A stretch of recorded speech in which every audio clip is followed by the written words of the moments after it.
অবিল ওয়ালিদাইনি ইহসানা, পৃথিবীর মানুষ তোমরা বাপ মায়ের সাথে ভালো আচরণ করো। আল্লাহর সাথে ভালো আচরণ করো মানে শিরক করো না। বাপ মায়ের সাথে ভালো আচরণ করো। যেদিন মা চুমা খেতে পারে সেদিন মাকে শ্রদ্ধা করতে হবে, তার নাম শ্রদ্ধা নয়।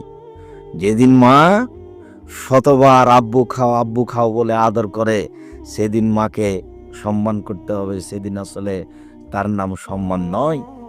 যেদিন সকালে দেখতে পাচ্ছি যে এই বাড়িতে সবচেয়ে খারাপ মানুষ আমার মা, যা কিছু বলে উল্টা বলে, আমার মাকে আমার বউকে অকথ্য ভাষায় গালি দেয়, যা বলছে সবকিছু উল্টা বলছে, পয়সা ইনকাম করি আমি, আর আমার মা আমার বোনের ছেলেকে ভালোবাসে, অবাক কথা।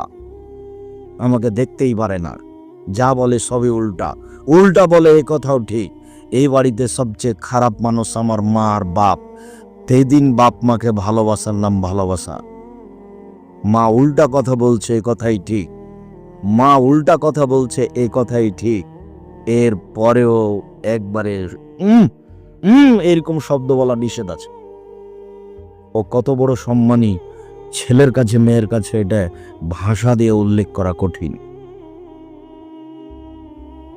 আর মা যে সময়তে দুধ খাওয়ায়, লালন পালন করে, ওই সময়কার কষ্ট কেউ ভাবতে পারে না। কদিন পরে মাও ভুলে যায়, ছেলে তো ভুলে যাই। নিজেরটা যখন আবার আসে তখন বোঝা যায় যে একটা বাচ্চা 2 মাসের, কিছু করার ক্ষমতা নাই, কত অসহায়, পেশাব গায়ে লেগে থাক, পায়খানা গায়ে লেগে থাক, কিছুই করার নাই, সব তার মা করে। এরপর মা আজকে শত্রু দেখা যাচ্ছে, এখন নাকি বউ কিছুই সব। মনে হচ্ছে যেন বউয়ের কোলে এই ছেলেটা ধপ করে পড়েছে, এর মা নাই, এর বাপ নাই। আপনি 1000 একটা নতুন টাকা আপনার বউয়ের সামনে আপনার মাকে দিয়েই দেখেন না, তখন আপনি আপনার বউয়ের মুখখান দেখিয়েন, কেমন হয়ে গেছেন। মনে হচ্ছে চাকরি ওর, টাকা ওর, অর্থ সম্পদ ওর। আপনার মায়ের মনে হচ্ছে কিছুই নাই, এখানে কিছুই নাই তার। এখানে তার কোনো স্বাধীনতা আছে, ব্যক্তিত্ব আছে, এটা মনে হয় না।